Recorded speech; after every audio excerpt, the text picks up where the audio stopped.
A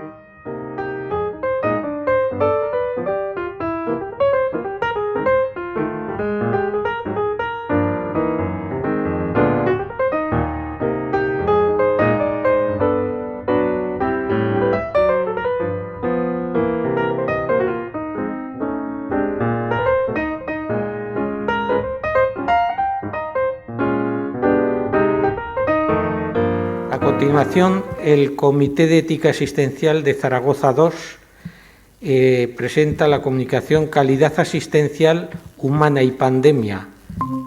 incompatibles.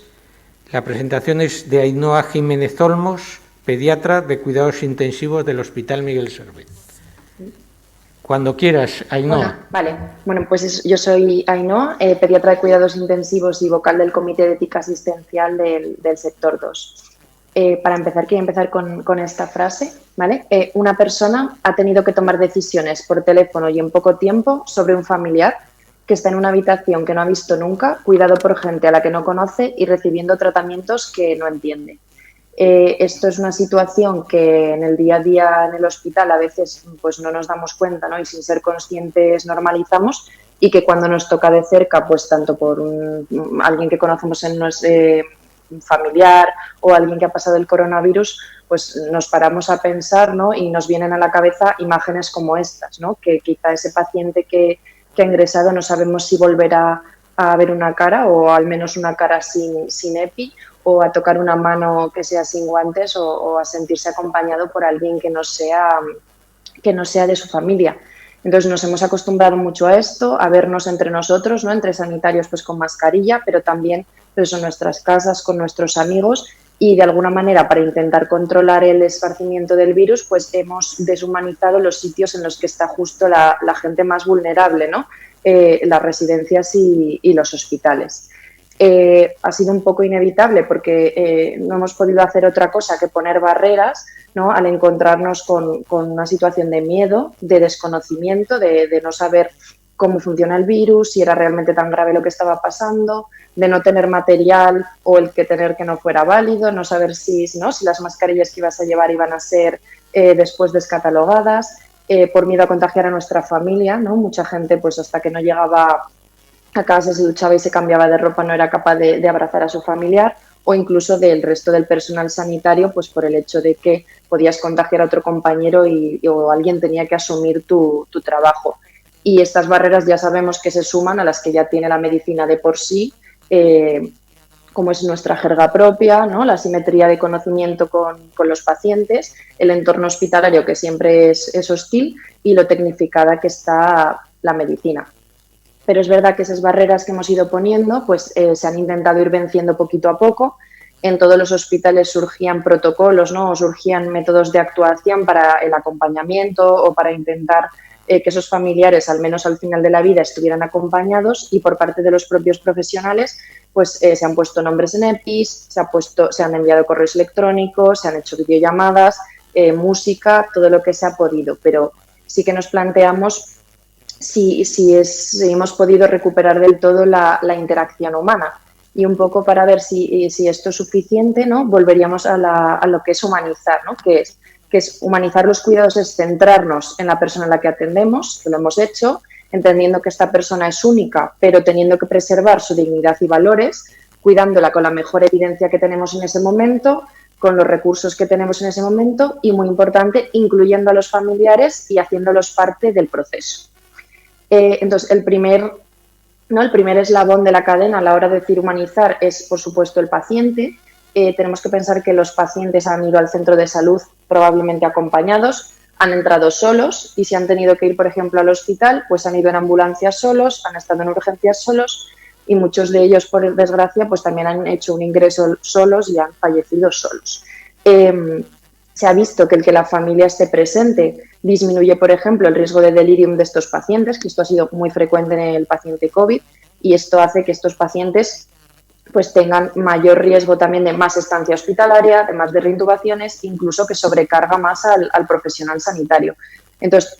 todos nosotros, ¿no? Tenemos que tener en la cabeza que tenemos el deber de prestar a nuestros pacientes una atención médica de calidad y científica, que eso creo que lo tenemos muy presente, pero también humana. Y a la hora de pensar en la familia, ¿no?, que sería ese segundo eslabón, pues bueno, ya hace mucho tiempo que se habla de los cuidados centrados en la familia y, como veis, la definición recuerda bastante a la de humanización, ¿no?, un enfoque de la atención en la que la familia es parte del individuo y que respeta sus necesidades y valores, junto con el del paciente y los de la familia. Y esto de los cuidados centrados en la familia, centrados en el desarrollo, pues se lleva tiempo haciendo quizá en unidades neonatales, unidades pediátricas, y puede servir de base un poco esta apertura ya de puertas para dar un empujón al resto del hospital en este sentido. Pero la familia no solo pensamos en ella por el beneficio de cara al paciente, aunque en este caso estemos hablando del acompañamiento, porque también se ha visto, ¿no?, y se ha documentado que las familias también tienen su síndrome posingreso, post-UCI o en este caso post-COVID, con más del 50% que tienen trastornos de ansiedad o de depresión o estrés postraumático, ¿vale? Y el siguiente eslabón, que no sería menos importante, seríamos los profesionales. Es evidente que los profesionales hemos sufrido, que se han tomado decisiones muy complicadas y que al vernos un poco superados por la situación, pues nos hemos centrado quizá en la medicina más técnica y más científica, dejando a un lado lo demás. Ha habido muchas diferencias ya no solo entre comunidades autónomas o entre hospitales, incluso entre servicios del mismo hospital o profesionales del mismo hospital, a la hora de tener que tener unos criterios, ¿no?, uniformes o definidos en muchas cosas, como podría ser el acceso a una determinada unidad o los criterios de acceso, que vulneraría el principio de justicia, pero hemos hecho con los recursos que se tenían, digamos, intentar distribuirlos de la manera más racional posible. Y luego también hemos recibido un bombardeo de información muy importante, ¿no?, sobre distintos fármacos, sobre tratamientos que podían funcionar y que no. Muchos de esos tratamientos se han usado intentando beneficiar al paciente y luego viendo a posteriori pues que quizá no ha sido tal el beneficio.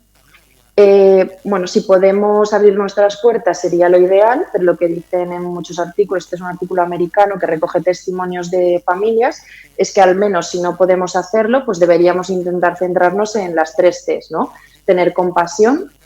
pues lo dice la propia palabra, ¿no?, pero tener empatía también por nuestros pacientes, pero también por sus familias y la manera en la que contamos las cosas, mantener un contacto estrecho y bidireccional, que nosotros contactemos con las familias, pero ellos también puedan contactar con nosotros, que tengan pues un teléfono, un correo, y constancia, ¿no?, o al menos tener un margen de horario del tiempo en el que sepan que van a ser informados, porque muchos de ellos manifestaban que el no tenerlo pues era lo que les generaba más incertidumbre. Y algunos de estos testimonios, si los lees, ¿no?, pues son que, a pesar que tenían muchísimo estrés, porque dependes de una persona, ¿no?, que te llama, que no es que no confíes en esa persona, pero que dependes totalmente de esa persona a la que nunca has visto,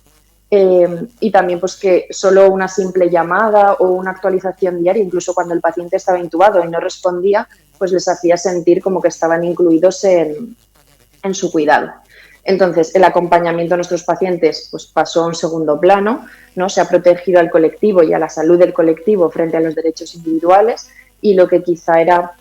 aceptable al principio, pues ahora que tenemos el conocimiento, tenemos la suerte de tener material y de tener recursos y tenemos la suerte de tener la vacunación, pues quizá es el momento de abrir nuestras puertas, por supuesto protegiendo a los pacientes, profesionales y familias, cada hospital o cada unidad estableciendo sus propios protocolos, pero sería el momento de empezar a abrir las puertas. No creo que tengamos que plantarnos si nos hemos equivocado, sino que hemos aprendido, y si nos vuelve a pasar lo mismo, que podría ser, pues al menos ser conscientes de que tenemos que reevaluarnos poco a poco al principio, y que deberíamos empezar a pensar en ese acompañamiento y en esas familias como una parte más inseparable de nuestros propios pacientes y un soporte y una ayuda para los profesionales. Muchas gracias.